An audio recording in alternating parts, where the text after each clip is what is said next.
हम लोग इस वाले पार्ट में ये सेकंड कंडीशनल सेंटेंसेस और थर्ड कंडीशनल सेंटेंसेस देखेंगे। जो हम लोगों ने पार्ट 2 और पार्ट 1 कवर किया था कंडीशनल सेंटेंसेस का, उसी लेक्चर में ये थर्ड पार्ट है। इसमें हम लोग सेकंड और थर्ड टाइप कवर करेंगे कंडीशनल सेंटेंसेस का, ठीक है। तो ये सेकंड हो गया और थर्ड टाइप जो हम लोग पढ़ने थे, और हम लोग इसके पहले जो लेक्चर में पढ़ चुके हैं वो ज़ीरो टाइप और फर्स्ट टाइप कंडीशनल सेंटेंसेस पढ़ चुके हैं, जिसमें से नंबर 1 पे ये होता है, नंबर 2 आता है, फिर नंबर 3 होता है और नंबर 4 होता है। ये 4 तरीके के कंडीशनल सेंटेंसेस होते थे। इसमें से हमने पहले वीडियो में कंडीशनल सेंटेंसेस क्या होता है ये देखा था पहले पार्ट में। सेकंड पार्ट में ज़ीरो और फर्स्ट कंडीशनल सेंटेंसेस के स्ट्रक्चर क्या है, उनको कैसे यूज़ कर सकते हैं। और जो उसका थर्ड पार्ट है, यानी इस वीडियो सीरीज़ का कंडीशनल सेंटेंसेस के सीरीज़ का जो थर्ड पार्ट है, वो हम लोग सेकेंड वाला और थर्ड वाला जो कंडीशनल सेंटेंसेस का टाइप होता है वो हम लोग डिस्कस करने वाले हैं। इसमें हम लोग देखते हैं कि जो सेकंड कंडीशनल सेंटेंस होता है, इसमें टाइप कैसे ये डिफरेंशिएट करते हैं फर्स्ट वाले से और ज़ीरो वाले, ज़ीरो टाइप कंडीशनल सेंटेंसेस से और फर्स्ट कंडीशनल सेंटेंस से कैसे इसको हम लोग डिफरेंशिएट करते हैं, इसका स्ट्रक्चर क्या होता है वो हमें देखना है। तो अगर मैं बात करता हूँ, पहले मैं इसको रफ कर दूँ।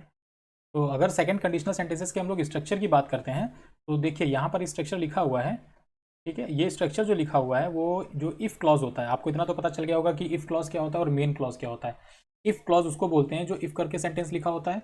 यहाँ पर आप देखिए, यहाँ पे ये सेंटेंस जो लिखा हुआ है वो इफ़ से स्टार्ट है, तो इसको हम लोग इफ़ क्लॉज बोलते हैं। Clause, if clause. और जो कॉमा के बाद यहाँ पे लिखा हुआ है इसको हम लोग मेन क्लॉज बोलते हैं। इतना तो दोस्त पता होना चाहिए आपको, ताकि आप इसको समझ सकें कि मेन क्लॉज और इफ क्लॉज में हल्का सा जो डिफरेंस है वो कैसे आप रिकॉग्नाइज करोगे। ये तो कंडीशनल सेंटेंसेस का बेसिक है कि आपको इफ क्लॉज पता होना चाहिए और मेन क्लॉज पता होना चाहिए, ठीक है। तो यहाँ पर स्ट्रक्चर जो काम करता है वो इफ क्लॉज जो होता है वो सिंपल पास्ट टेंस में होना चाहिए, और जो मेन क्लॉज होती है वो किसी ना किसी ऑक्सिलरी मॉडल वर्ब से यूज़ होनी चाहिए। जैसे वहाँ पे कुड भी हो सकता है, शुड भी हो सकता है, वुड भी हो सकता है और माइट भी हो सकता है, या इसके अलावा मे भी हो सकता है। हालांकि मे इसलिए यूज़ नहीं करेंगे हम लोग वहाँ पर क्योंकि ये पास्ट टेंस में लिखना होता है, तो हम लोग यहाँ पर जनरली हम लोग सिर्फ 4 यूज़ करेंगे। कुड हो गया, शुड हो गया, वुड हो गया और माइट हो गया। इन्हीं 4 में से ही ज़्यादातर सेंटेंसेज आते हैं। मिसिंग वर्ड होंगे वो आपको वहाँ पे फिलअप करने होंगे, जो भी एक्सरसाइजेज आएंगे एग्जाम में। तो पहचानने का तरीका आपको समझ में आना चाहिए कि अगर सिंपल पास्ट टेंस से स्टार्ट है, तो इफ़ क्लॉज अगर सिंपल पास्ट टेंस से स्टार्ट है तो मेन क्लॉज आपकी वुड, शुड और वुड या माइट में एक होनी चाहिए, ठीक है। अच्छा, ये होता क्या है, इसका यूज़ क्यों करना है हमें सेकेंड कंडीशनल सेंटेंसेस का। इस वाले सेंटेंसेस में पहचानने का तरीका क्या होता है, जो आउटकम्स होते हैं, मतलब जो रिजल्ट आएगा वो क्या होता है, वो अनरियलिस्टिक होता है। अनरियलिस्टिक मतलब will not likely happen in the future. वो फ्यूचर में होगा या नहीं होगा, वो अनरियलिस्टिक चीज़ है, मतलब पॉसिबल नहीं है कि होगा ही होगा। नॉट लाइकली है कि आप दूर दूर तक का वो पॉसिबल है ही नहीं। ऐसी सिचुएशंस में हम लोग उसको सेकेंड वाला जो इस्तेमाल करते हैं, सेकेंड कंडीशनल सेंटेंस, वो यूज़ करते हैं, ठीक है। यहाँ पर जो एग्जाम्पल दिया हुआ है उस एग्जाम्पल से ज़रा हम लोग ये देखते हैं कि क्या जो मैं बोल रहा हूँ कि वो चीज़ अनरियलिस्टिक होगी तब हम लोग ऐसा करेंगे, वो अनरियलिस्टिक है या नहीं है वो देखिए।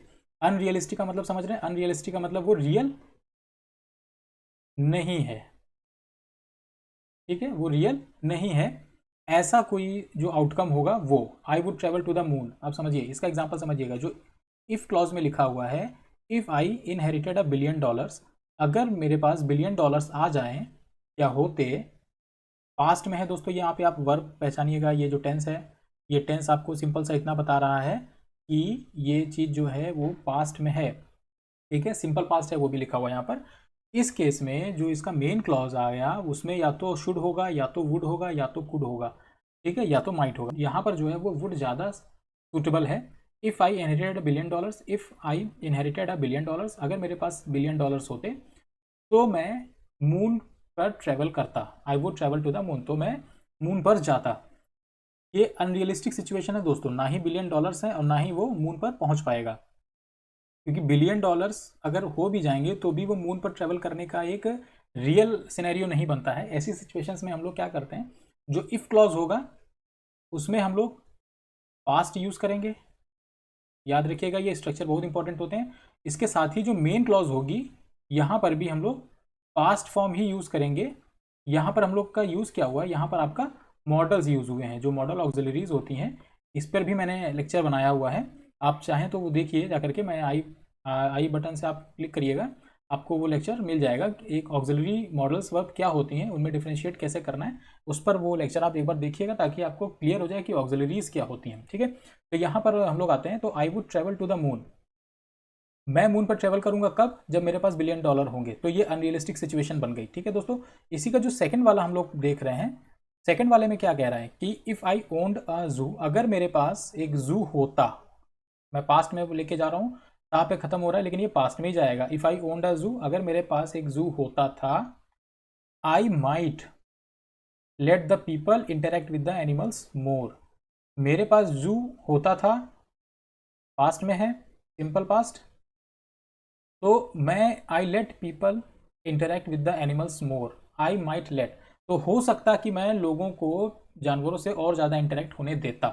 समझ पा रहे हैं ये माइट का यूज़ क्या हो रहा है यहाँ पर। इफ़ आई ओन्ड अ जू, अगर मेरे पास जू होता, अगर मेरे पास चिड़ियाघर होता, I might let people interact with the animals more, तो मैं लोगों को एनिमल से ज़्यादा इंटरेक्ट होने देता। ठीक है, तो ये एक अनरियलिस्टिक सिचुएशन कैसे बनी, ना आपके पास जू है, ना ही आप ऐसा होने दे पा रहे हैं। ठीक है, तो ये भी एक अनरियलिस्टिक है, यानी कि ये भी एक सिचुएशन रियल नहीं है। ठीक है, तो होता क्या है, अब आपको यहाँ पे थोड़ा सा ये नोट्स में जो मैंने लिख दिया है, ये भी थोड़ा सा ध्यान दे दीजिएगा क्या है। ऑक्सिलरी मॉडल वर्ब, जो auxiliary modal verb expresses the unrealistic और अनलाइकली आउटकम, हम लोग ये कुड, शुड, वुड और माइट, इनका यूज़ कैसे करना है, ये चारों पर मैंने वीडियो बना रखा है, आप उनको देखिएगा जरूर, ताकि क्लैरिटी आपको हो जाए कि वुड, शुड और माइट और वुड में क्या डिफरेंस होता है, कि आप कैसे इनको यूज़ करते हैं। तो यहाँ पर मैंने सिर्फ इतना सा नोट आपके लिए डाल रखा है कि ऑक्सिलरी मॉडल वर्ब ये ऐसी वो ऑक्सिलरी मॉडल वर्ब्स होती हैं जो अनरियलिस्टिक और अनलाइकली आउटकम को शो करती हैं, इसी वजह से ये यहाँ पर सिंपल पास्ट के साथ में यूज़ होता है। मैंने यही चीज़ आपको, जब हम लोग विल और वुड में डिफरेंस बता रहा था जिस लेक्चर में, उस लेक्चर में भी मैंने आपको ये वुड का एग्जांपल वहाँ पर दे रखा है। ठीक है, तो अब आपको शायद ये समझ में आया होगा कि ये स्ट्रक्चर किस तरीके से, ये स्ट्रक्चर इंपॉर्टेंट होता है। ठीक है, आपको इसको बार बार याद रखना है माइंड में, ताकि आप जो एक्सरसाइजेस सॉल्व करेंगे, जो भी स्पॉटिंग एरर्स वाले एक्सरसाइजेस होती हैं या मिसिंग वर्ड वाली जो एक्सरसाइजेस होती हैं, उसमें वो चीज़ आ सकती है या नहीं आ सकती, क्योंकि ये कंडीशनल सेंटेंसेस का टाइप है। तो इसी तरीके से आप उसको पकड़ पाएंगे कि भैया कंडीशनल सेंटेंसेस में कौन सा टाइप है और वहाँ पर क्या होना चाहिए था। ठीक है, तो इस सिचुएशन में जो हम लोग सेकेंड कंडीशनल सेंटेंस का टाइप देख रहे हैं, यहाँ पर आपको करना क्या है कि अगर आपने सेकंड कंडीशनल सेंटेंस पकड़ लिया कि आप उसके बैकग्राउंड में चल क्या रहा है कि भैया वो अनरियलिस्टिक सिचुएशन है, तो इसका मतलब है भाई वहाँ पर आपको अगर ऐसा होता था तो ऐसा होगा या ऐसा हुआ होता। ठीक है, सिंपल पास्ट आपको इफ क्लॉज में रखना है और मेन क्लॉज में आपको ऑक्सिलरी मॉडल वर्ब रखनी है। ठीक है, इतना तो याद रहेगा, और अगर याद ना रहे तो याद कर लीजिएगा, क्योंकि ये बहुत इंपॉर्टेंट टॉपिक है। फिर उसके बाद इसका एरर कैसे होता, अगर बाई चांस अगर आपको ये क्वेश्चन दे देते हैं एग्जाम में, या फिर जो भी आप एग्जाम दे रहे होते हैं एसएससी के जो भी होते, उसमें क्या करते, अगर वो गलत देते तो कैसे देते, देखिएगा। इफ़ आई इनहेरिट $1 बिलियन, यहाँ पर देखिएगा ये जो वर्ब है ये, और I would travel to the moon, minute सी गलती होती है और हम लोग नहीं पकड़ सकते उसको। इफ़ आई इनहेरिट पकड़ना कैसे है, ये देखिए यहाँ पे लिखा हुआ है आई वुड ट्रेवल, आई वुड, ये चीज़ जो लिखी है ये पास्ट फॉर्म में लिखी हुई है। ठीक है, पास्ट फॉर्म बोला जाए तो विल की पास्ट फॉर्म हो गई और एक मॉडल ऑक्सिलरी हो गया। ठीक है, मॉडल हो गया। अब यहाँ अगर वुड लिखा है तो ये समझ जाते हैं आप कि यहाँ पर इनहेरिट तो नहीं हो सकता था, क्यों, क्योंकि ये हो गई आपकी फर्स्ट फॉर्म। ठीक है, first form of the verb हो गई, जो कि पॉसिबल नहीं है। तो यहाँ पर क्या होना चाहिए था, इनहेरिटेड, जो कि देखिए यहाँ पर लिखा हुआ है, ये देखिए अगर आप ऊपर यहाँ पर ध्यान दें तो इनहेरिटेड यहाँ पर लिखा हुआ है। तो यही चीज़ आपको पकड़नी है। वो लोग क्या करते हैं कि एग्जाम में फर्स्ट फॉर्म है या सेकंड फॉर्म आनी है, ये एक गलती करते हैं और आपको वही गलती फाइंड आउट करनी रहती है। स्पॉटिंग एरर्स में आपको गलती फाइंड आउट करके उसका करेक्ट आंसर देना होता है। तो गलती यहाँ पर क्या है, इस वाले सेंटेंस में आई इनहेरिट है, जबकि होना क्या चाहिए था, इफ़ आई इनहेरिटेड, अगर मेरे पास होता था पास्ट में तो ही यहाँ पर वुड हम लोग का इस्तेमाल होता है। ठीक है, दूसरे सेंटेंस में अगर कोई गलती दी जाती तो क्या होता, यहाँ लिखा हुआ था इफ़ आई ओन्ड अ जू, ठीक है ये सही लिखा हुआ है, अगर मेरे पास जू होता था। तो यहाँ पर देखिए क्या लिखा हुआ, I will let people interact with the animals, I will, ये जो विल लिखा हुआ है जो कि पॉसिबल नहीं था, क्यों, क्योंकि जब भी ये चीज़ हमारी सिंपल पास्ट में होगी, सिंपल पास्ट में अगर हमारा इफ क्लॉज आ जाता है तो ये क्या करता है, इसको चाहिए होता है वुड, ना कि विल। ठीक है दोस्तों, फिर कहानी बस सिंपल सा इतना है, अगर आपको स्ट्रक्चर याद है और उसका यूज़ याद है कि वो रियलिस्टिक में यूज़ होता है या अनरियलिस्टिक में सिचुएशंस में यूज़ होता है, या फिर वो कंडीशनल टाइप जो सेंटेंस आ रहा है वो आपका एक जनरल ट्रुथ है, अगर ये चीज़ आपको बेसिक सी पता है तो आपका वहाँ पे कौन सी फॉर्म ऑफ वर्ब लगनी है ये इतना हार्ड नहीं रह जाता है, ठीक है। आपको यहाँ पे क्या करना है, आपको यहाँ पर स्ट्रक्चर पे याद रखना है। आपको 2-3 चीज़ें होती हैं जो ध्यान रखना है। स्ट्रक्चर तो इंपॉर्टेंट होता है और दूसरा इंपॉर्टेंट होता है यूज़ कब करते हैं, ठीक है। ये दो चीज़ें अगर आपको पता है तो आप मॉडल्स के जो भी क्वेश्चन आएंगे या फिर कंडीशनल सेंटेंसेस के जो भी क्वेश्चन आएंगे, जो भी एक एक वन वर्ड में आए या फिर पूरा पूरा पैराग्राफ करके कभी कभी दे देते हैं, तो उसमें जो स्पॉटिंग एरर होता है वो आपके लिए फाइंड आउट करना आसान हो जाता है, ठीक है। तो अब हम लोग यहाँ पे देखते हैं कि थर्ड कंडीशनल सेंटेंसेस में किस तरीके की सिचुएशंस बन सकती हैं। थर्ड कंडीशनल सेंटेंसेस में क्या होता है कि जब आप थर्ड कंडीशनल सेंटेंसेस देखते हैं, ये फोर्थ टाइप है आपका कंडीशनल सेंटेंसेस का। पहला हम लोगों ने पढ़ा था ज़ीरो, फिर हम लोगों ने पढ़ा था फर्स्ट, अभी हम लोगों ने पढ़ा है इसी लेक्चर में सेकंड टाइप, और अभी हम लोग यहाँ पे जो कवर कर रहे हैं वो है हमारा थर्ड टाइप, ठीक है दोस्तों। ये चारों जो हैं ये कंडीशनल सेंटेंसेस के टाइप होते हैं, जो जिसमें आप अगर आपको याद हो तो मैं थोड़ा सा रिकॉल करा दूं। ज़ीरो वाले में क्या होता था, जो आपके जनरल ट्रूथ होते थे वो होते थे इफ़ क्लॉज करके। फर्स्ट वाले में जो होता था वो अनलाइकली आउटकम होता था। सेकंड वाले में होता था, अभी हम लोगों ने जस्ट अभी पढ़ा है, वो होता है अनरियलिस्टिक, ठीक है। और अभी हम लोग थर्ड वाला जो कवर करने वाले हैं वो थर्ड कंडीशनल सेंटेंसेस का जो टाइप होता है वो हम लोग अभी देखने वाले हैं, ठीक है। अच्छा, तो इसमें होता क्या है कि इस तरीके से पहचानेंगे कि वो थर्ड कंडीशनल टाइप का है या फिर उससे अलग डिग्री का है, ठीक है। यानी वो जीरो में आ रहा है या फर्स्ट कंडीशनल टाइप में आ रहा है या सेकंड कंडीशनल सेंटेंस टाइप में आ रहा है या थर्ड कंडीशनल टाइप में आ रहा है। तो यहाँ पर आपको पहचानना कैसे होगा, सबसे पहले तो आपको पता होना चाहिए उसका यूज़ कहाँ पे करते हैं। तो it is used to explain the present circumstances would be different if something different had happened in the past. कहने का मतलब है कि अगर पास्ट में कुछ और हुआ होता तो उसका जो आउटकम आज निकला है वो कुछ और डिफरेंट होता, ठीक है। नहीं समझ पा रहे? देखिए यहाँ कहना क्या होता है कि अगर जिस सिचुएशन में हम लोग आज हैं ये कब ना होती, अगर हमारा पास्ट में कुछ चीज़ें ना हुई होती तो आज हम लोग इस सिचुएशन में ना हुए होते। तो ऐसी सिचुएशन जो होती है उसको हम लोग थर्ड कंडीशनल टाइप सेंटेंसेस में डालते हैं। मतलब जो आज का रिजल्ट है वो डिपेंड होता है पास्ट में हुए वाली चीज़ों पर। जो पास्ट में चीज़ें हुई हैं उन चीज़ों पे डिपेंड करता है आज का रिजल्ट, आज का जो आउटकम है वो रिजल्ट डिपेंड करता है। अगर ऐसा ना होता पास्ट में तो फ्यूचर में जो आज हम लोग प्रेजेंट में बैठे हुए हैं तो ये रिजल्ट थोड़ा सा डिफरेंट होता, ठीक है। पहले मैं एक एग्जांपल आपको बताता हूँ नंबर 1 पे, तब आपको थोड़ा सा क्लियर होगा। अब ध्यान दीजिएगा पहले एग्जांपल में क्या बोल रहा है। If you had told me you needed a ride, if you had told me you needed a ride I would have left earlier. ये सेंटेंस है। इस सेंटेंस में क्या बोल रहा है कि if you had told me you needed a ride, अगर तुमने मुझे बता दिया होता कि तुम्हें राइड की ज़रूरत है, I would have left earlier, तो मैंने जल्दी छोड़ दिया होता। सारे सेंटेंसेस को मैं ता में ख़त्म कर रहा हूँ क्योंकि ये सारे, भले ही यहाँ पे वुड लिखा हुआ है लेकिन तो आप अगर माइंड में आ जा रहे हैं इसको क्या गा पे ख़त्म करेंगे I would have left earlier, नहीं। ये सेंटेंसेस थोड़े से डिफरेंट होते हैं क्योंकि यहाँ पर ये वुड का इस्तेमाल वो विल करके नहीं है, ठीक है। If you had told me you needed a ride, अगर तुमने मुझे बताया होता उस पीरियड में यानी पास्ट में, अगर तुमने मुझे बता दिया होता कि तुम्हें भी राइड की जरूरत है, इस वाले सेंटेंस का मतलब है I would have left earlier, तो मैंने जल्दी छोड़ दिया होता, ठीक है। अब वो राइड किस चीज़ का है, वो हॉर्स राइडिंग है या फिर बाइक राइडिंग है, कुछ भी हो सकता है। सेंटेंस का जो रिक्वायरमेंट है, जो कॉन्टेक्स्ट है, वो ये कह रहा है if you had told me, अगर तुमने मुझे बताया होता पास्ट में यू नीडेड अ राइड, कि तुम्हें राइड की ज़रूरत है, I would have left earlier, तो मैंने उसको पहले छोड़ दिया होता। तो यहाँ से आप पकड़ क्या पा रहे हैं, यहाँ पर आप ध्यान दीजिए, जो एग्जाम्पल के ज़रिए अगर आपको स्ट्रक्चर फॉर्म करना होगा तो यहाँ पे जो स्ट्रक्चर लिखा हुआ है, जो ये आपका स्ट्रक्चर लिखा हुआ है, इफ़ क्लॉज आपका पास्ट परफेक्ट में आएगा। पास्ट परफेक्ट का स्ट्रक्चर आपको टेंसेस भी पढ़ने पड़ेंगे, बगैर बगैर टेंसेस पढ़े आपका कंडीशनल क्लॉज में आप पहचान नहीं पाएंगे वो कौन सा टेंस लिखा हुआ है, ठीक है। तो उसका भी मैंने वीडियो बना रखा है, आई बटन पे क्लिक करके आप देख सकते हैं, या मैंने आपके लिए मैंने उसको अपने डिस्क्रिप्शन बॉक्स में लिंक दे रखा है, आप वहाँ से भी जा करके देख सकते हैं, ठीक है। तो पास्ट परफेक्ट टेंस आएगा आपका इफ़ क्लॉज में। जैसे इसका स्ट्रक्चर होता है हैड प्लस पास्ट पार्टिसिपल, यानी कि थर्ड फॉर्म जो होती है वर्ब की वो।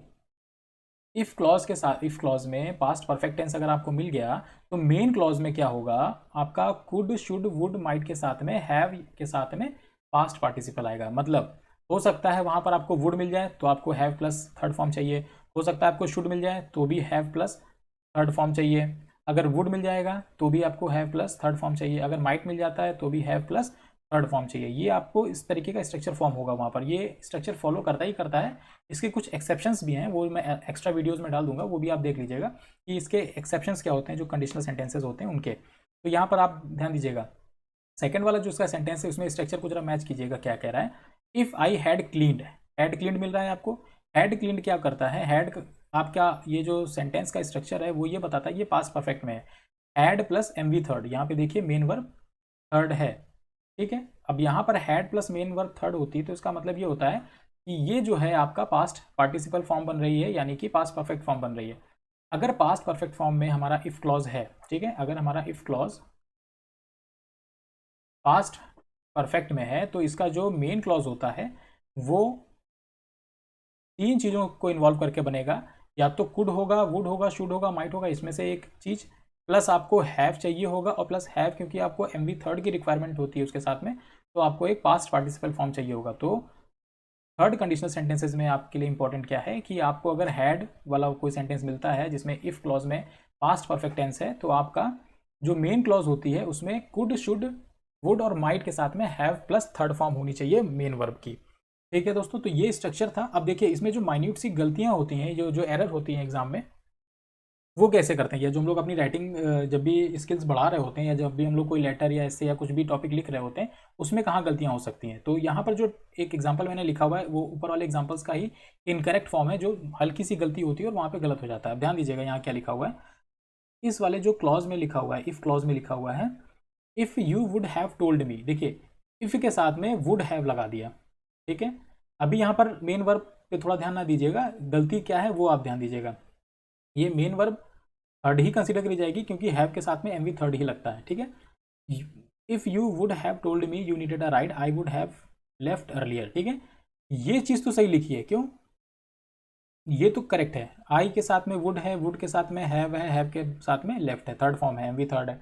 तो would plus have plus left, ये तो हमारा मेन क्लॉज में जो कंडीशन होनी चाहिए थी वो तो हमारा स्ट्रक्चर फुलफिल कर रहा है। लेकिन अगर जो इफ़ क्लॉज का स्ट्रक्चर था, अगर आपको ध्यान हो इफ़ क्लॉज के स्ट्रक्चर में, यहाँ पर आप देख भी सकते हैं जो मैंने स्ट्रक्चर लिख रखा है ऊपर साइड में ग्रीन कलर पे, वो पास परफेक्ट होना चाहिए था। पास परफेक्ट के अलावा वहाँ पे और कुछ नहीं आ सकता। ये स्ट्रक्चर का रिक्वायरमेंट होता है। ये स्ट्रक्चर आपको बोलता है कि आप सेंटेंस में जब भी कोई सेंटेंस फॉर्म करेंगे जिसमें जो भी आपका आउटकम, आज का आउटकम है, वो पहले वाली सिचुएशंस पे डिपेंड करता है। अगर कुछ और होता तो आज की सिचुएशंस कुछ और होती, तो उस केस में आपको यहाँ पर पास परफेक्ट ही यूज़ करना है।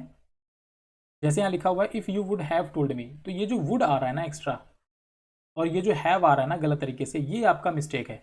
If you had told me, वही चीज़ आपका देखिए यहाँ पे ऊपर वाले सेंटेंस में जो करेक्ट सेंटेंस था वो लिखा हुआ था if you had told me, ना कि if you would have told me.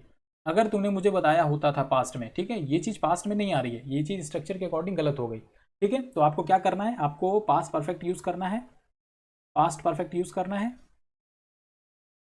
If clause में, ठीक है, ऊपर लिखा हुआ है।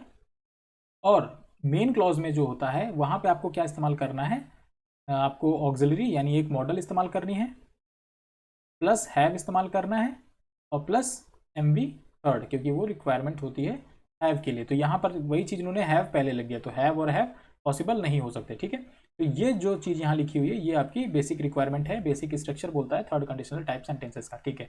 तो इसका जो हम लोगों ने यहाँ पर एक और दूसरा टाइप देखा हुआ है जो इनकरेक्ट लिखा हुआ है, ये पहले वाले एग्जाम्पल का, if I had cleaned the house. अब देखिए ये चीज़ सही लिखी हुई है क्योंकि हैड के साथ में जब भी आपको कोई ऐसी फॉर्म दिख जाए वर्ब की तो वो एम वी थर्ड कंसिडर करी जाती है। तो इसका मतलब है हैड क्लीन्ड, यानी ये स्ट्रक्चर हमारा ठीक है, पास्ट परफेक्ट आ रहा है, वेरी गुड, पास्ट परफेक्ट है, ठीक है। लेकिन इसके साथ में देखिए ये जो चीज़ आ रही है, ठीक है, if I had cleaned the house I could go to the movies, यहाँ पर कुछ मिस है। I could go to the movies तो ठीक है, आई कुड के साथ में मेन एम वी फर्स्ट लगता है, ये ठीक है। लेकिन जरा स्ट्रक्चर पे अगर आप ध्यान दें, हमें क्या रिक्वायरमेंट होती है, हमें कुड, शुड, वुड या माइट अगर ऐसा कुछ लिखा हो तो हमें हैव चाहिए होता है कंडीशनल सेंटेंसेस में, पास्ट पार्टिसिपल फॉर्म चाहिए होती है उसके बाद। तो यहाँ पर क्या गलती हो गई, इसको क्या करना था, कुड के बाद में प्लस में होना चाहिए था हैव, और हैव के बाद में होना चाहिए था एम वी थर्ड, ठीक है दोस्तों। तो ये छोटी छोटी सी जो माइन्यूट सी चीज़ें होती हैं जो आपको ये चार कंडीशनल सेंटेंसेस में पढ़नी है, वो हल्की सी एक एरर होती है और आपका सेंटेंस ग्रामर के अकॉर्डिंगली वो गलत हो जाता है और आपके मार्क्स 0 होते हैं। तो आपको क्या करना है, यही वीडियोस आपको रिपीट करके देखना है जब तक कि आपको स्ट्रक्चर अच्छे से याद नहीं हो जाते और उनका यूज़ क्या करना है, ठीक है। ये जो इंपॉर्टेंट यहाँ पे मैंने जो ब्लू कलर से लिख रखा है वो आपका यूज़ है, वो यूज़ कैसे करना है वो आपके लिए ज़्यादा इंपॉर्टेंट होता है, क्योंकि जब तक आपको यूज़ नहीं पता होगा तब तक आप नहीं कर पाएंगे। तो यहाँ पर जो यूज़ लिख रखा है मैंने, तो ये जो यूज़ लिख रखा है ये यूज़ पता होना चाहिए और ये स्ट्रक्चर पता होने चाहिए, यही मेन इंपॉर्टेंट है। तो आपको कैसे कवर करना है, ये मैंने जो 3 वीडियो लेक्चर डाल रखे हैं आपका कि कंडीशनल सेंटेंसेस क्या होते हैं, सबसे वन जो वीडियो मैंने बनाया था आपके कंडीशनल सेंटेंसेस की सीरीज़ का। दूसरा जो वीडियो था कि उसमें आपका 0 टाइप कंडीशनल सेंटेंसेस और फर्स्ट टाइप कंडीशनल सेंटेंसेस बनाया था। और जो इसका मैं जो थर्ड मैंने इस सीरीज़ का कंडीशनल सेंटेंसेस की सीरीज़ का जो मैंने थर्ड वीडियो बनाया है उसमें आपका सेकेंड टाइप कंडीशनल सेंटेंसेस और थर्ड टाइप कंडीशनल सेंटेंसेस का मैंने बताया है कि वो उनको कैसे डिफ्रेंशिएट करते हैं, ठीक है। तो ये वीडियोज़ आप देखिए और छोटी छोटी सी जो बातें इसमें बोली गई हैं उनको आप एक बार ध्यान दीजिए और ये एक बार प्रैक्टिस करिए, इस तरीके के सेंटेंसेस को देखिए कि वो उस तरीके के सेंटेंसेस कैसे फ्रेम होते हैं और उसमें क्या एरर होती हैं, ठीक है। इसका भी पीडीएफ मैं आपको दे दूंगा ताकि ये आपके लिए ईजी हो जाएगा।